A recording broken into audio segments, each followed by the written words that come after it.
Bom dia, boa tarde ou boa noite, depende da hora que você está ouvindo ou vendo a gente no YouTube, começando mais um Talkinização pra vocês. Hoje um cara que eu gosto muito tá aqui com a gente, João Razin. Vamos falar sobre tokenização na Europa, desafios pro Brasil, muitos assuntos. O João que já participou aqui de outro podcast que a gente falou como escolher aí criptomoeda ideal pro seu perfil de investidor. Então, João, me diz aí, seja bem-vindo ao nosso podcast novamente, bom ter você aqui. Oi, Flávia, obrigado pelo convite, um prazer estar aqui de volta. Essa empresa aqui é composta de pessoas que eu gosto muito, então quando precisarem de mim, convites já sempre pré-aceito. E esse assunto, tokenização, é um lance que tem chamado muito a minha atenção. Já desde o ano passado, quando eu me mudei para Espanha, aqui esse é um assunto muito quente e eu passei a fazer parte de um grupo de estudos a respeito de utilização de blockchain para melhoria de processos existentes. E o que essa galera discute é realmente tokenização, de todas as formas. Então é um assunto que eu gosto muito. Vou adorar bater um papo sobre isso. Que legal. É um assunto muito legal mesmo. Um assunto que muita gente também não entende ainda, mas quem já tá imerso nesse universo, assim, é apaixonante e tá acontecendo muita coisa em relação à tokenização. Por isso, esse assunto. Mas, João, antes da gente começar a falar de tokenização, vamos falar de você. Quem é você? Pra quem não te conhece. Bom, eu tô no mercado desde 17, então já fazem pouco mais de 6 anos. Entrei no mercado como um especulador pra tentar ganhar dinheiro com cripto. Segundo semestre de 2017, eu sempre conto a história. Ganhei dinheiro, achei que era um gênio dos investimentos, porque eu tava ganhando dinheiro sem saber absolutamente nada que eu tava fazendo. Só que em 2018, a verdade bateu aí na minha porta e eu vi que eu só tinha surfado um ciclo de baixa. Naquele momento, muita gente saiu do mercado e eu fiquei. Então, em 2018, passei estudando Bitcoin e Ether, né, Ethereum. Me apaixonei realmente, parece que uma chave virou na minha cabeça. Em 2019, eu começo a oficialmente criar conteúdo nas redes sociais. Tenho 2 projetos educacionais antes de 2019. Um glossário cripto que chamava Criptotermos. Em 2017, ainda eu criei um grupo de Telegram para falar sobre ICOs, né, que na época era a onda daquele momento. Em 2019, então, eu cofundo a Escola Cripto, projeto educacional do qual eu fui sócio até outubro do ano passado. E agora, em janeiro desse ano, 16 de janeiro, eu começo a criar conteúdo nas minhas redes, com o principal intuito de poder falar com o que eu quiser falar, para falar do que eu quiser falar, né? E esse assunto, tokenização, é um assunto que eu tô estudando já desde o ano passado, mas como não era um assunto que dava view naquele momento ainda, porque ainda era um assunto muito incipiente, não era um assunto que eu falava muito a respeito publicamente. Esse ano tenho falado mais, tenho estudado mais. A mudança aqui para a Espanha me fez olhar para isso com ainda mais atenção, porque é muito pro que o pessoal olha aqui. E é isso, tô criando conteúdo todos os dias, 7 da manhã e também às 10, horário de Brasília, porque eu tô 5 horas na frente, então parece que eu acordo cedo, mas na verdade não. Tô começando o conteúdo meio-dia, o pessoal no Brasil tá começando o dia. Então é o primeiro conteúdo aí do dia pro pessoal começar o dia se informando com conteúdo de qualidade. Tento compartilhar conteúdo de qualidade, com responsabilidade, falando fácil. E é isso, criando conteúdo quase todos os dias. E é isso, João. E teu conteúdo é muito bom. Então, sempre admirei, gente. Tem algumas pessoas do mercado que eu admiro muito pelo conhecimento que tem realmente no mercado, o entendimento que tem no mercado. O João é uma dessas pessoas. Então, já pode acompanhar o João aí nas redes sociais, João Razin. Acompanhe mesmo, porque entende de tudo, assim. Você vai perguntar pra ele de tokenização, entende. Entende de tudo que vocês quiserem sobre o mercado cripto, ele pode falar. Por isso, João, falando sobre tokenização hoje, esse assunto aí que você falou que você tá acompanhando bastante. Então, tá vendo muito essa questão de tokenização. Se mudou pra Espanha aí no ano passado, né? A gente até tava falando antes do podcast aqui. Caraca, já faz quase 2 anos que você tá na Espanha. Mas por que você acha que esse assunto, João, tem se tornado tão relevante aí, tanto na Europa quanto no Brasil? Bom, eu já tinha lido dados de bancos, relatórios bancários de bancos, apontando para tokenização de ativos do mundo real como o melhor use case para utilização de blockchain no mercado financeiro. E eu acho que lá atrás, um ano e meio atrás, 2 anos atrás, apesar dessa tese, ainda era algo a ser validado. Quando eu me mudei para cá, Flávia, eu olhava muito para cripto, né? Para as criptomoedas, para os criptoativos que existem dentro dos ecossistemas dos quais eles fazem parte, né? Um exemplo disso, Ethereum é um ativo nativo de uma blockchain de contratos inteligentes. Chainlink é um token que tem papel de pagamento para oráculos que trazem dados off-chain para a blockchain. Então são tokens que têm utilidade dentro dos seus ecossistemas. Logo que eu cheguei aqui, eu pensei o seguinte, eu preciso me misturar. Não conheço ninguém em Valência, eu preciso me misturar. E aí um dia eu tava zapeando pelo LinkedIn e cruzei com um cara cara, chama Raul Alarcon, e mandei uma mensagem pra esse cara porque ele tava falando por lá que ele tava tokenizando operações imobiliárias. Falei pra ele, pô, Raul, sou do Brasil e tal, e queria saber mais sobre isso. Eu vi que ele era de Valência. Aí, ó, João, vamos tomar um café? Eu já morei no Brasil, eu falo português. Eu falei, putz, maravilha. Fomos tomar um café, um cara, gente boníssima, me explicou o que ele tava fazendo. E esse cara falou assim, ó, vou te colocar dentro do Valência Blockchain Hub, que é um grupo que existe aqui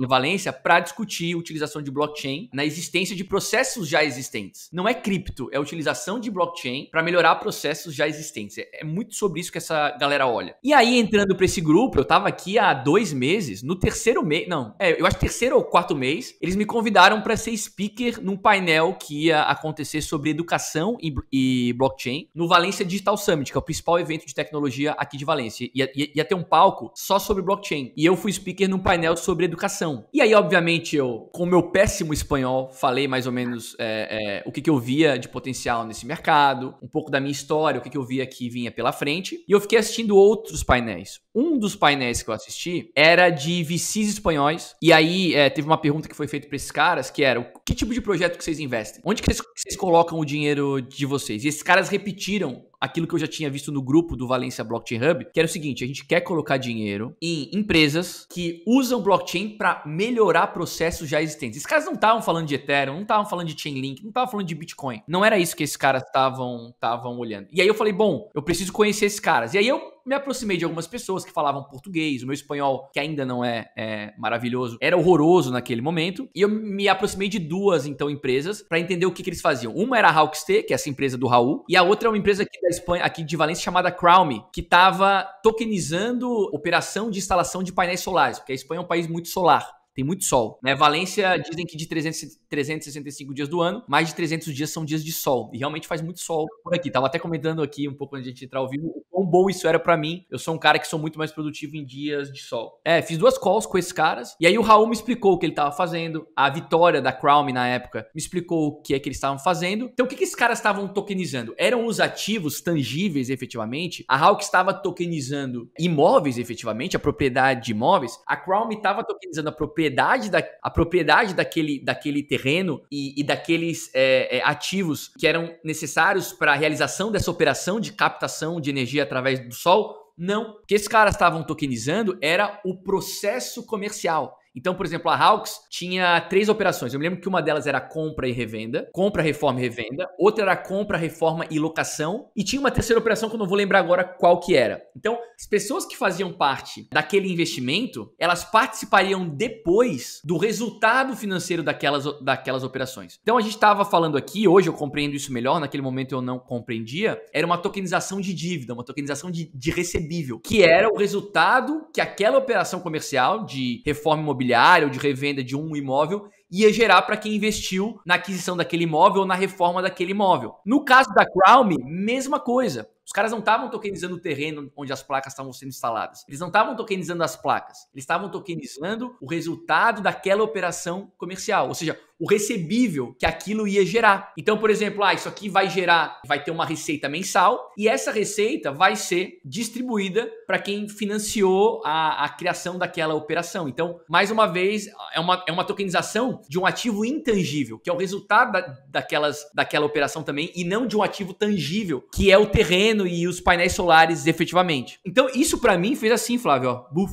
Porque quando eu penso em tokenização de ativos tangíveis, um apartamento, um automóvel, um terreno, isso já é possível, isso já está acontecendo e cada vez isso vai acontecer mais, mas para mim era muito mais fácil compreender a tokenização de ativos reais intangíveis, que são essas operações, esses recebíveis todos. Ao mesmo tempo em que eu estava indo em eventos no ano passado também, aqui pela Europa, fui em 2 eventos em Barcelona, um evento em Paris, e nesse evento em Paris, o cara da Messari, o Ryan Selkis, acho que é isso, ele falou o seguinte: todos terão a sua representação digital. Isso se dará através de blockchain. Então tu junta, Flávia, Lé com Cré e, porra, é mind-blowing assim, né? Então eu comecei a olhar para isso com muita atenção. Agora os relatórios mais recentes desses mesmos bancos apontam para tokenização de ativos do mundo real explodindo aí nos próximos anos, até 2027. Tem banco que espera uma capitalização total de 30 trilhões, outros de 16 trilhões, outros de 5 trilhões. Mas a gente passou daquela fase de tese. Uhum. A gente já tá na fase de pilotar experimentos, né? Já não existe mais dúvida de que isso vai acontecer. Já é real, né, João? Já tá acontecendo. Exatamente. Já é realidade. Já é realidade. E isso é legal, João. Uma das coisas que você falou, que as pessoas não estavam olhando pra Bitcoin, pra Ethereum, né? As pessoas estavam olhando de um outro lado, que é o que muita gente fala aqui na Leak, né? Então, talvez muita gente entre no mercado cripto, entre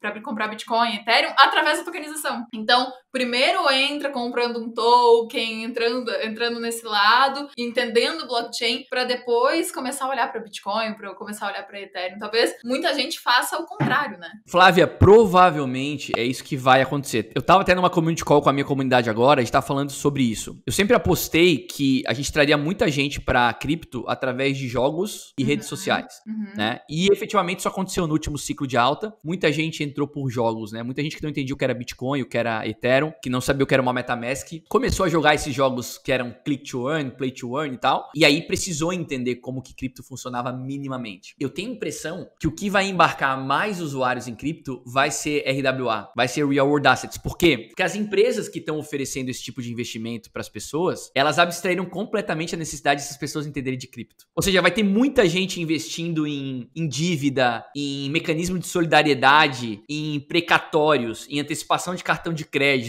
em mercado imobiliário, sem saber que o que possibilita que aquele investimento aconteça é a tecnologia blockchain. Tem várias empresas já fazendo isso, tem muita gente em busca de produtos financeiros melhores e encontra esses produtos financeiros melhores em empresas que estão utilizando blockchain para oferecer esses produtos. Só que essas pessoas não sabem. Então, esse nicho dentro da indústria cripto, que são os Real World Assets, já está embarcando muita gente. Muita gente que não sabe que está utilizando blockchain ali como tecnologia para poder expor aquele tipo de produto. Porque é isso que acontece, né? Quanta coisa a gente usa e a gente não tá nem ligado na tecnologia que tem por trás, como que funciona por tudo por trás. Exato. É simples, a pessoa entra ali, tá numa interface fácil, compra um token, tudo, mas não sabe como funciona toda a tecnologia que envolve. Exato, né? Exato.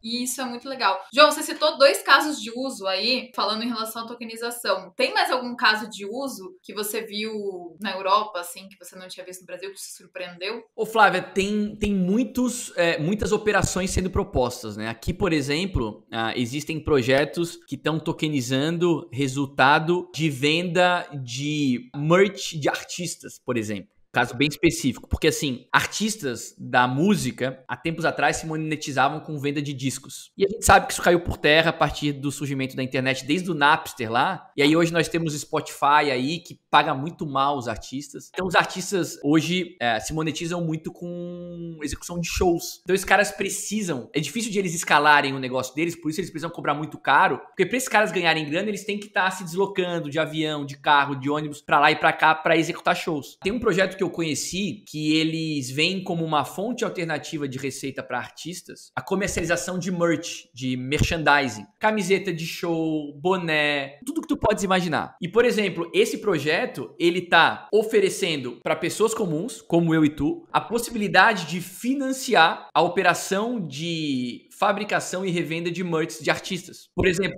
tem um artista lá, XYZ, que eu e tu somos fãs. Aí eles falam assim, pessoal, a gente vai aqui fazer merch pro artista XYZ, e aí a gente tá fazendo um crowdfunding mesmo. A gente precisa de 100 mil euros para isso. Quem participar vai ter direito a 50% da receita das vendas desse produto. Se tu achar que aquilo é um negócio interessante, tu pode atuar como investidor daquilo. O que tu tens como resposta, né? Como incentivo para participar daquilo? O resultado financeiro que aquela operação vai gerar. Então, isso é só um exemplo. A gente pode transferir isso para qualquer outro negócio. Tem empresa tokenizando royalty musical, tem empresa tokenizando efetivamente ativos materiais tangíveis, relógios, safras de vinho. No caso das safras de vinho, é tokenização de resultado também, é recebível. Imóveis, efetivamente, né? Então, tu fracionando o imóvel e compartilhando, por exemplo, o uso daquele imóvel com seus token holders. Tem muita coisa acontecendo, Flávia, muita coisa acontecendo mesmo. Tem também o mecanismo de solidariedade de clubes de futebol. Isso também está acontecendo para outros esportes. Tem tokenização de carreira. Tem atleta jovem que, para seguir participando de torneios, por exemplo, antes de tornarem-se profissionais, precisam de financiamento. Tem alguns esportes que são muito caros de serem mantidos. Hipismo, tênis, golfe. tem uma Wolf. coisa, né, João, que a gente fala, assim, já há um tempo. Tudo pode ser tokenizado. Nem tudo vale a pena ser tokenizado, mas tudo pode ser tokenizado. Então, assim... Tudo pode ser tokenizado. É... Tudo. Qualquer tipo de operação que a gente imagine do mercado tradicional, tu pode tokenizar o recebível daquilo. Ou seja, porra, eu tenho um filho que é um jogador de tênis e eu gasto com ele 50 mil euros por ano pra viajar os torneios. E ele tem talento, mas eu não tenho grana mais. Tem gente que encerra esse tipo de sonho porque não consegue se financiar. Imagina que existem protocolos que estão fazendo crowdfundings e as pessoas que investem naquilo participam dos resultados financeiros da carreira daquele cara, se é que vai ter algum tipo de resultado financeiro, o cara tá correndo risco daquela operação, durante os primeiros 10 anos de atuação profissional do cara, entendeu? Então, assim, isso é só um exemplo, mas eu posso pensar em fabricação de prato, em fabricação de pilha, em negócios pet shops, qualquer coisa. Isso vai acontecer, é inevitável. Até porque é uma solução muito boa, né? É algo que traz um benefício para todos. Então... Tem vários benefícios, né? A utilização de blockchain na tokenização de qualquer tipo de ativo do mundo real é melhor para transparência, custa mais barato fazer a operação, é mais democrático, é completamente sem barreiras, que mais? Liquidez. É um ponto importante. Quando tu tens uma plataforma que tokeniza alguma coisa, normalmente tu tá oferecendo uma porta de saída para aquele investidor, tu tens mercado secundário daquilo. Sim.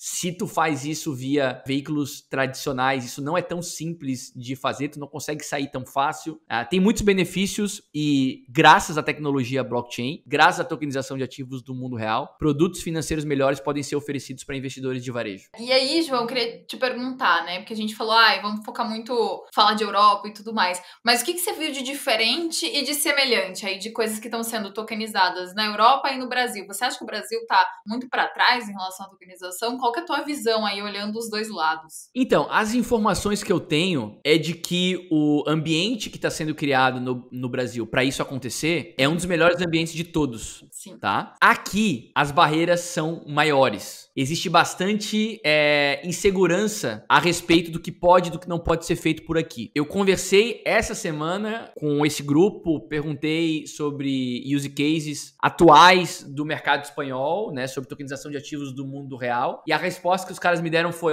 existe muita incerteza a respeito do que pode e do que não pode ser feito, e por conta disso as coisas estão andando de maneira mais lenta por aqui. Os reguladores, como eles são em relação a isso? Eles se pronunciam? Não? Porque aqui a gente vê os reguladores super ligados à questão de tokenização. Então, eu acho que o Brasil tá anos-luz à frente do regulador espanhol, pelo menos. Uhum. O que eu tenho ouvido de empreendedores que estão mexendo com isso no Brasil é que existe muito suporte, né? Sim. Existe clareza a respeito do que pode e do que não pode ser feito. Quando não há clareza, existe insegurança por parte do empreendedor. Então, às vezes, inclusive, produtos deixam de ser ofertados porque eu não sei exatamente o que eu posso ofertar porque não está claro. A informação que eu tenho dos empreendedores brasileiros que estão atuando nessa área é de que o Brasil é um dos melhores ambientes hoje para você empreender com tokenização de ativos do mundo real. Aqui na Espanha, pelo menos, existe menos clareza a respeito disso. O Brasil está muito na frente. E quais os desafios que você vê para o Brasil, assim, em relação à tokenização? Olha, eu não vejo muito desafio além de ficar mais claro para o investidor que não é de cripto, que eles possuem agora acesso a investimentos melhores. A oferta, por exemplo, desse tipo de investimento não pode ser feito de maneira pública, o que acaba tendo como consequência o desconhecimento desse tipo de produto pela maior parte dos investidores. Quem sabe que esses produtos existem, normalmente são investidores qualificados que estão interessados em buscar produtos financeiros melhores oferecidos por tecnologias disruptivas. O investidor que não tem essa sede, que não busca esse tipo de informação, normalmente ele nem sabe que ele já tem acesso a esse tipo de produto. São produtos que oferecem uma rentabilidade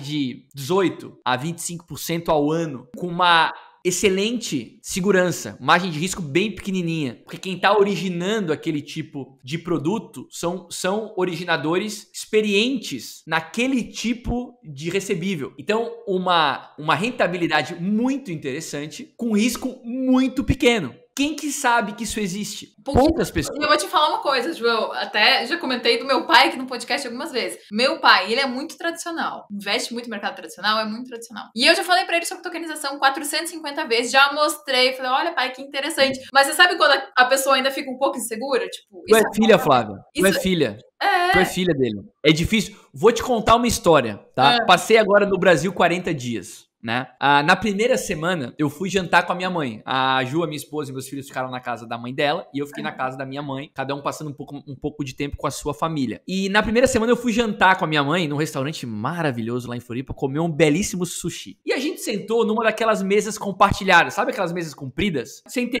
eu e a minha mãe, aí aqui tinha um outro casal, aí aqui tinha um cara de uns 60 anos, sentado sozinho comendo sushi. E eu conversando com a minha mãe sobre investimento, porque a minha mãe, ela é de outra geração. A minha mãe, ela acredita no que o gerente do banco dela oferece. O cara tem uma meta de venda lá de produtos horrorosos e ela vai no que o gerente do banco dela sugere pra ela. E eu tentando explicar pra ela sobre tokenização de ativos do mundo real. Olha o desafio, tá? Minha mãe tem 67 anos. Jovem, mas quando o assunto é investimento, ela parou no tempo, assim. E aí eu comecei a falar sobre tokenização de ativos do mundo real, sobre a possibilidade de ela investir em precatórios. Tava explicando pra ela o que eram precatórios, como que ela poderia investir nisso, a rentabilidade disso. E ela me olhando assim, aí eu falei assim, ó, deixa eu pegar um pouquinho do teu dinheiro e investir nisso aí pra ti. Tu vai ver o resultado que tu vai ter, vale muito a pena. E ela assim, olhando e tal, não sei o quê. Nisso, o cara que tava sentado ao meu lado, Flávia, ele falou assim, ó, me desculpem interromper vocês, eu não pude deixar de ouvir o que vocês estavam falando. Então o cara tava ligado, ouvindo. Sozinho ali. Isso aconteceu. Ele tava ali e tal, eu não pude deixar de ouvir o que vocês estavam falando, e eu tenho muito interesse em fazer esse tipo de investimento. Tava, inclusive, conversando com meu filho hoje sobre isso. O cara abriu o WhatsApp do cara e me mostrou aqui, ó. Olha aqui o que eu tava falando com ele. Aí ele falou, como é que eu me informo sobre isso? Quantos anos o cara tinha, mais ou menos? O cara tinha uns 60, assim, mas o cara jovem, assim, 60 anos jovem, cabeça aberta, só que o cara não sabia como fazer. Entendeu? Então, assim, como esses produtos não podem ser oferecidos publicamente, como ainda existe esse tipo de barreira, esses produtos ficam limitados a um nicho muito restrito de investidores. Sim. Então, assim, eu acho que esse é o motivo pelo qual isso não deslancha de uma vez por todas. Porque é algo... A gente já tá super atento no assunto, mas querendo ou não, é algo muito novo e é algo que tem que chegar mais das pessoas. Completamente novo, né? E eu acho que, assim, o conteúdo que a gente cria aqui no YouTube, em outras redes sociais, tem como principal papel mostrar para essas pessoas. Às vezes tem alguém aqui ouvindo isso e falando assim, putz, eu queria saber como é que eu faço isso. Pronto, tá aqui, é fácil de fazer. A relação risco-retorno é excelente. Ah, João, mas eu sou investidor de cripto e eu quero aqueles APRs maravilhosos, 600%. Não é isso que você vai ter aqui. Mas você vai ter rentabilidades excelentes com risco bem reduzido. Porque quem tá construindo esse produto são pessoas que sabem o que estão fazendo. Né? Melhor do que você, sei lá, investir num CDB, às vezes. Então você tem um retorno melhor, você tem segurança, que é extremamente transparente. Você sabe muito melhor. Vai ter o retorno, quanto será o seu retorno. Então, assim, eu sempre falo, né, João, de diversificar a carteira. Então, pra quem pensa em investir, cara, é uma ótima diversificação de carteira e você é conservador fazendo isso. Você não deixa de ser conservador. Total. Então, você não tá tomando um risco gigantesco. Se você entender o negócio, você tá sendo conservador ali, tá tendo um lucro legal e é excelente, né? É claro que, assim, importante fazer esse disclaimer, tá? Não é investir em qualquer ativo tokenizado por qualquer Zé da esquina. Você tem que saber quem que tá garantindo aquela operação, como que a operação foi construída. Então, fazer isso com empresas que sabem o que estão fazendo, que fazem isso com responsabilidade, que botam a cara a tapa, que falam a respeito do assunto. Não é fazer isso com qualquer um que aparece te oferecendo esse tipo de produto. Não. Agora, uma vez que você se deparou com uma empresa séria, que sabe o que tá fazendo, que é responsável, são produtos ótimos. E tem uma enormidade, tem uma variedade enorme, né? Porque quando a gente pensa em recebível, tem um menu, assim, de recebível. Quando tu pensa em, sei lá, mecanismos de recompensa atrelados ao esporte, mecanismos de solidariedade de clube de futebol, tu pode investir em diversos clubes. Enfim, tem um verdadeiro buffet de opções, basta as pessoas quererem.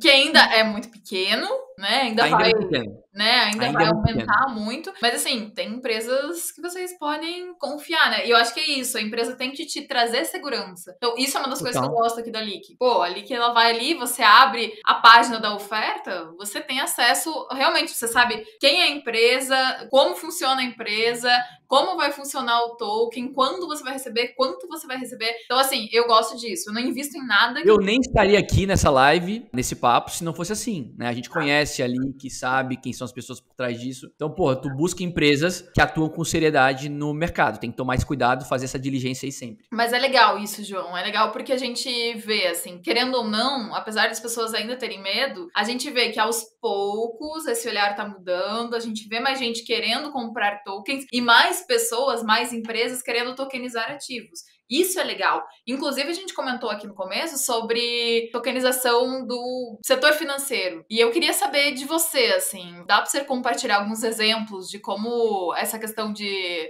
tokenizar o setor financeiro, como que está transformando isso na Europa, no Brasil, e como que a gente pode se beneficiar disso? Tá, vou te dar um exemplo, tá? Não sei se o pessoal sabe exatamente o que é precatório, mas um precatório é uma dívida que alguém tem com um município, o estado ou a federação. A pessoa trabalhou por anos, foi funcionário público e tal, move uma ação contra o estado, por exemplo, e aí tem algo para receber por isso. E aí, sei lá, exemplo, ganhei uma ação de 200 mil reais que será paga em 10 anos. Normalmente, precatórios demoram a ser pagos, né? Mas são pagos. Pelo menos até o presente momento, são pagos. São instrumentos financeiros relativamente seguros, ou seja, quem tem aquilo para receber, provavelmente receberá aquilo. O que tem a empresa fazendo, né? É um instrumento financeiro. Existem empresas que pagam esse valor antecipado, um valor reduzido antecipado, para quem tem esse direito de receber aquilo no futuro. Por exemplo, digamos que a Flávia tem a avó dela, a avó dela tem 90 anos, tem um precatório para receber daqui a 10, mas não quer esperar 10 anos, quer usufruir disso agora. Existem empresas que fazem essa antecipação de recebível. Então a avó da Flávia tem lá 200 mil para receber daqui a 10 anos, chega uma empresa e fala assim, ó, avó da Flávia, eu te dou 120 mil agora, e aí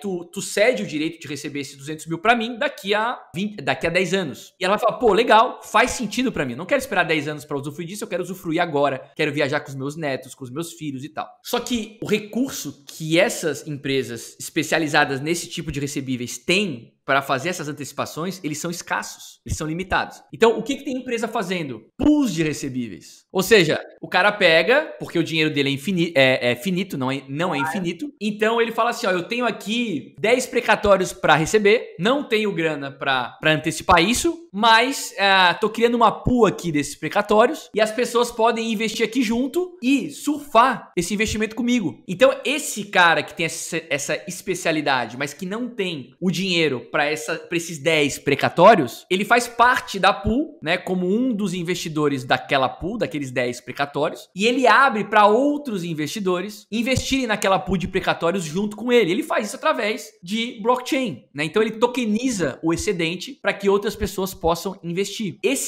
O retorno sobre esse tipo de investimento, percentualmente falando, é infinitamente melhor do que qualquer produto bancário que possa ser oferecido para você nos dias de hoje, assim. Além de ter esse spread, né, que o originador garante, porque ele conhece esse negócio, corre juros, né, sobre o tempo que vai levar para pagar aquilo para os investidores. E se atrasa o precatório, mais juros. Juros sobre juros, juros compostos. Um produto financeiro bom para quem tem tempo, para quem entende como esse tipo de investimento funciona. Não vai ser algo para tu ter o resultado o mês que vem. É um negócio que leva tempo para o pagamento acontecer, mas percentualmente falando é um produto que faz muito sentido. E esse tipo de produto só pode ser oferecido para investidores normais, como eu, graças à utilização da tecnologia blockchain. E isso é legal, né, João? Como a tokenização, a blockchain facilita a nossa vida. Demais. Então, cara, isso para mim mostra a importância da tokenização e a importância da blockchain, né? Exato, a transparência que tu dá a um processo como esse, a liquidez que tu dá para quem quer sair dessa operação no meio delas, se não quer esperar 10 anos para receber aquilo certo, tudo. Né? Porque é algo assim que não é, a gente tá achando que vai dar certo. Porque isso já deu certo, porque resolve um problema. Vários problemas. Exato. Na verdade. Vários problemas. Vários problemas para um monte de gente. Sim. Finalmente tu oferece produtos financeiros que pagam além da inflação, para investidores normais. Esses produtos antes de blockchain só podiam ser oferecidos para grandes investidores. Então a blockchain está trazendo democratização aos investimentos. Isso não é um negócio pequeno, é um negócio que vai explodir, é inevitável. E isso é uma coisa que eu acho legal, né? Porque uma vez eu tive uma reunião. Eu tenho um amigo da nossa família que ele é um super empreendedor aí. E aí ele falou, justamente, empreender é você resolver um problema, né? Então, até o Daniel, já fiz até uma live com ele aqui pra ele falar um pouco da carreira dele, porque ele é um super empreendedor. Então, a tokenização, ele trazer a tokenização, cara, ele tá resolvendo um problemaço aí, né? Um problema de muita gente. Então, cara, Exato. Já deu certo. E existe também, Flávia, existe o empreendedor e existe também o investidor, né? Que nem sempre são as mesmas pessoas. Eu tava vendo uma live do Luiz Barsi, eu não sei se era o Luiz Barsi, se era o Barsi ou a filha dele. Eu acho que era da filha dele. Não, era dele.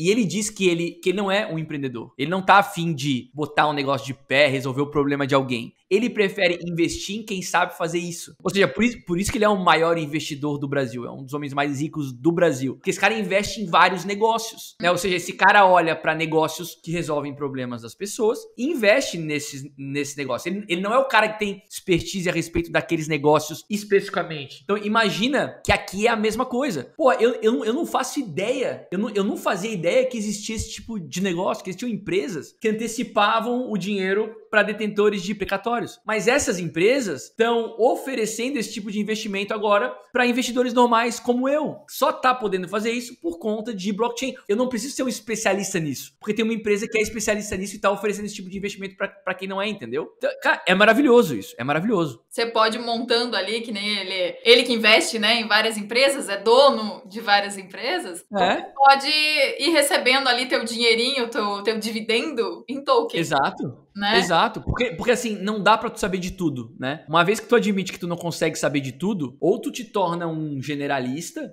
ou tu te torna um especialista em alguma coisa. O empreendedor, ele vai ter que mergulhar naquilo que ele tá empreendendo, né? O investidor, ele pode ter uma visão, acho, um pouco mais generalista, claro, sempre com algum nível de profundidade, mas ele consegue ter uma visão mais generalista e buscar nesses milhares de oportunidades onde que estão os melhores rendimentos, quem tá construindo negócios e produtos com responsabilidade, e a blockchain vai aumentar muito o número de páginas desse cardápio, sabe? Para os investidores. Totalmente.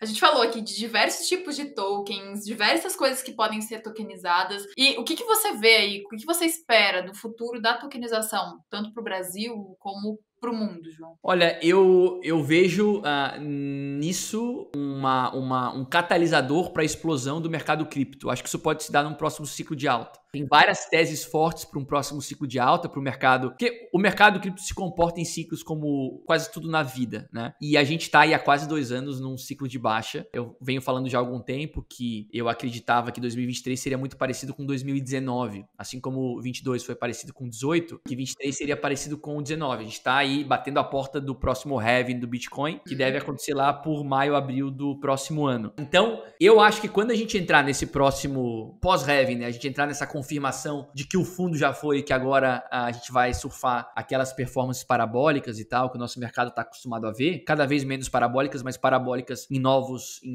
tokens, em novos nichos e tal, eu vejo RWA como o principal nicho para um próximo ciclo. Eu acho que vai ser o principal nicho para um próximo ciclo. A maior parte das tokenizadoras não possuem token, então não é nem com o intuito de especular token de tokenizadora ou token de projeto ligado à tokenização, mas além disso, porque sim, alguns possuem token, o investidor cripto diversificar, como tu falou antes, então ter um pouco ali do portfólio dele em mais risco, em ativos que têm uma simetria maior, portanto possuem um risco maior, mas que podem ter uma performance um pouco mais acentuada, e a outra parte do portfólio desses caras em produtos de tokenização de ativos do mundo real de todos os tipos, que não vão dar lá um APR de 100, 200, 300, 600% ao ano, mas que vão pagar lá os seus 18, 20, 25, 30 ao ano com bastante segurança. Então eu acho que RWA pode trazer pro investidor de cripto, pro criptonativo, um portfólio mais equilibrado, um amadurecimento necessário, ao mesmo passo em que vai oferecer pro investidor que não é de cripto produtos financeiros muito melhores, sem que seja necessário que esse cara saiba que está utilizando blockchain, sem que esse cara precise entender o que é Bitcoin e como uma MetaMask funciona. É isso que eu espero para os próximos tempos, assim, para um próximo ciclo de alta. Mas lembrando que ainda é algo muito recente, como tu mesma falou, ainda tem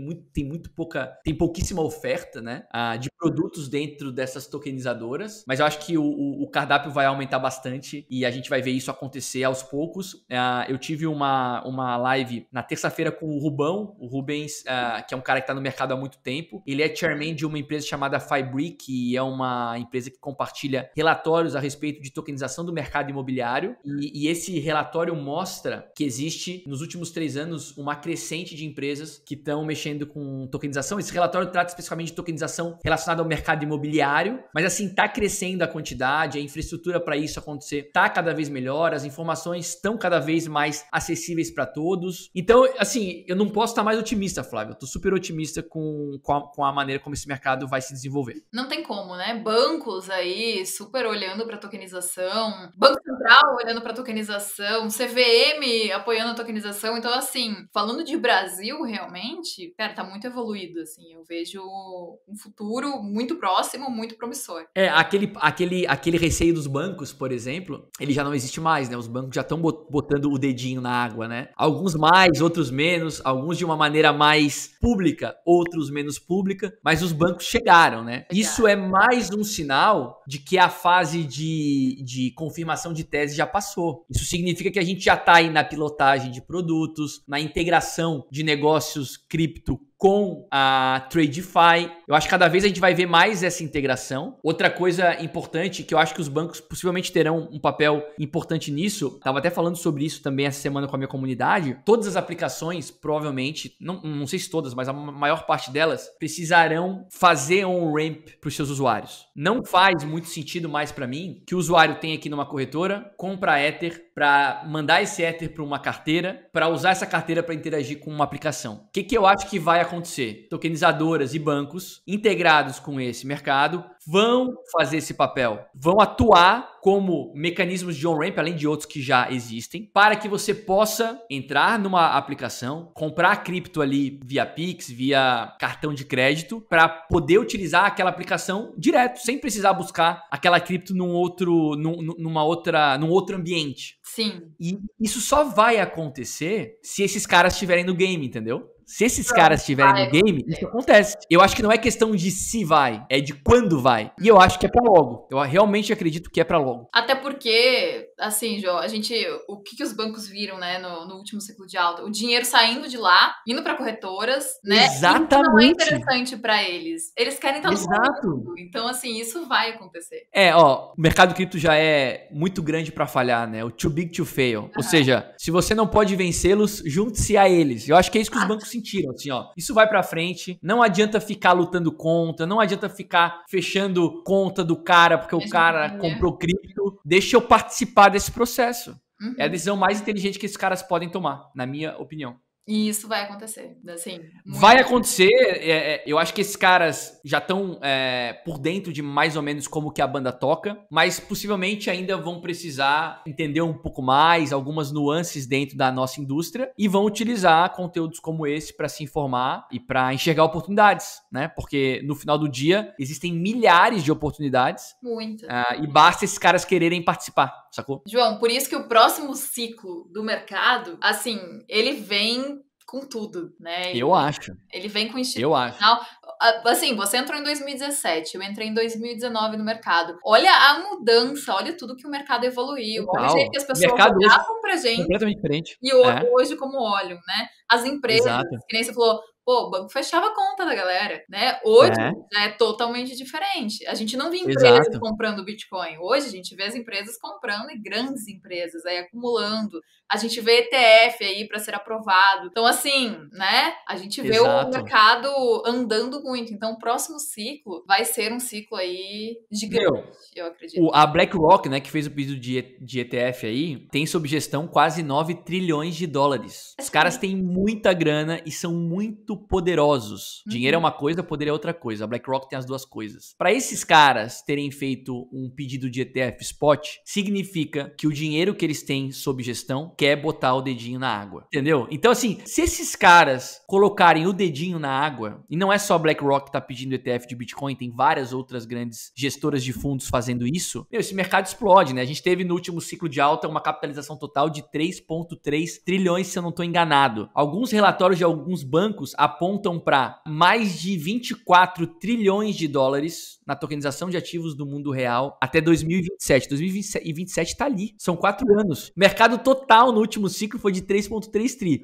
Desse 3,3 tri, 1 tri alguma coisa só Bitcoin. Então vocês imaginam que, assim, a minha expectativa para um próximo ciclo de alta era que a gente tivesse uma capitalização total de algo próximo de 10 trilhões. Levando em conta dados e análise de ciclo, tá? Hoje eu já tô achando que essa é uma estimativa conservadora. Eu já começo a acreditar que é uma estimativa conservadora. Não sei o que vem pela frente. O que eu sei é que vem, eu só não sei quando. Isso.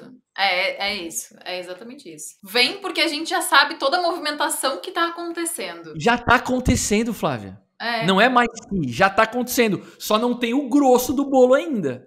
Mas ele vem. Os caras estão botando o pezinho na água. Eles vêm. E junto com isso a gente tem o halving. Tem o halving, que é um catalisador importante. Muita gente acha, cada vez o halving terá menos importância. Eu discordo. O halving é o motivo pelo qual não é uma força de expressão falar que o Bitcoin é um ativo programado para se valorizar. Porque para os incentivos do Bitcoin continuarem muito bem alinhados, o Bitcoin tem que se valorizar com o passar do tempo. Porque a recompensa para o minerador vai sendo cortada pela metade de 210 em 210 mil blocos, que são mais ou menos de 4 em 4 anos. Então, o custo de mineração aumenta para esse cara. Então, para continuar valendo a pena, o Bitcoin tem que se valorizar. Então, assim, não vejo muito outro caminho a não ser esse. Então, o halving vai continuar sendo um catalisador, porque o Bitcoin vai valer cada vez mais. O mindset do minerador não é em Bitcoin, é em fiat, é em dólar. Então, tá pagando menos em Bitcoin, mas tá ganhando a mesma coisa ou mais em dólar, entendeu? Então, o cara continua a operação e o halving continua sendo um catalisador para marcar esses ciclos, né? Claro que não existe nenhuma garantia de que será assim para sempre, mas costuma ser, né? Costuma ser. Então, eu tô muito animado. É o que a gente falou, assim, o mercado mudou muito. Então, assim, institucionais agora, ETF, tudo, a demanda aumenta muito, né? Principalmente se a gente tiver essa aprovação de um ETF americano. Então, a demanda aumenta muito pelo mercado. E junto com tudo isso, a gente tem o quê? A gente tem o Código de Recomeço dos Mineradores. Então, a gente tem a lei da oferta e demanda realmente acontecendo. Total. E tá escrito em código, é transparente, todo mundo conhece as regras do jogo. Essa transparência, essa previsibilidade é o motivo pelo qual o Bitcoin é tão valioso. As pessoas sabem que existe esse evento chamado halving de 210 em 210 mil blocos. As pessoas sabem que existe um ajuste de dificuldade na rede que acontece de 2016 em 2016 blocos, que dá 2 semanas aproximadamente, que faz com que os blocos continuem sendo colocados de 10 em 10 minutos. Diferente, por exemplo, do ouro, se você emprega mais capital na estação de ouro, você extrai mais ouro. No caso do Bitcoin não é assim, né? Nesse ajuste de dificuldade, o código, o software se ajusta a uma nova quantidade de máquinas, para baixo ou para cima, e os blocos voltam a ser colocados sempre de 10 em 10 minutos. Então, essa previsibilidade a respeito de como que a emissão do Bitcoin funciona, de quais são as regras do jogo, faz do Bitcoin um ativo que tem característica de reserva de valor, que ao mesmo tempo também tem característica de dinheiro, porque o Bitcoin é fracionável, facilmente transportável. Então o Bitcoin é o único ativo, pelo menos que eu conheço, que tem característica de reserva de valor e de dinheiro. Ou seja, é um ativo extremamente valioso e que vai continuar ditando o ritmo dos nossos ciclos, né? Não tô falando que o Bitcoin vai ser a maior capitalização de mercado para sempre. Não tô falando que o Bitcoin um dia não possa ser substituído, mas eu não vejo isso acontecendo hoje. E a gente precisa entender o Bitcoin, porque entendendo o Bitcoin e os valores que o Bitcoin carrega com ele, você entende todos os desdobramentos que vieram a seguir, inclusive tokenização de ativos do mundo real. Até você falou, né, o Bitcoin usar, né, como dinheiro. A gente fez um podcast bem legal aqui também com o Diego Collin, mostrando a Lightning, como usar Lightning. A gente fez uma live também com ele, assim. Cara, é muito. O Diego, eu já fiz algumas lives com o Diego, gente boníssima, a gente discorda em vários pontos, mas ele é um cara que manja demais, gente boníssima. E o Diego tá lá ensinando a galera a usar Bitcoin na Lightning, né? Eu não uso Bitcoin para pagamento. Não, prefiro não usar. Não uso, assim, é legal o experimento Lightning, o que tá sendo construído ali, mas na minha opinião eu prefiro gastar Fiat, não quero gastar Bitcoin. Então, eu sempre acumulei Bitcoin. Eu fiz o teste com ele, mas foi com o dinheiro dele. Nem de teste, claro. Tu tá pior que eu, então. Nem teste tu gasta os teus bitcoins. Você é esperta, viu? Eu fiz um teste com ele ali na Lightning. Foi bem legal o teste, foi bem legal. Não, é muito legal. É muito legal. Transaciona rapidamente. A Lightning tem um papel fundamental, especialmente em locais onde a população é desbancarizada. Sim. Né? Por que El Salvador adotou Bitcoin como moeda de curso legal? Por que lá em El Zonte o pessoal usa Lightning? Porque a população é extremamente desbancarizada. Em El Zonte, menos de 10% da população tem acesso ao sistema bancário. Uhum. Os caras têm celular, têm internet, mas não têm acesso ao sistema bancário. Lá os caras usam o Bitcoin, a Lightning, para comprar mesmo, para viver. Então, sim, a Lightning é importante, vale a pena estudar a respeito, que siga se desenvolvendo. Agora, se não for o seu caso, né, se você não precisa usar Bitcoin para fazer pagamento por falta de acesso ao sistema bancário, eu prefiro guardar. Eu também. Eu não gostaria de ser o Laszlo, apesar de que ele fez história, mas de olhar para trás assim e falar, cara, eu paguei 10 mil Bitcoins por 2 pizzas e hoje é uma verdadeira fortuna. Tu gasta primeiro o dinheiro pior, né, Flávia? Claro. Então eu prefiro gastar real, gastar dólar, gastar euro. O dinheiro melhor a gente só gasta se precisa gastar. Exatamente.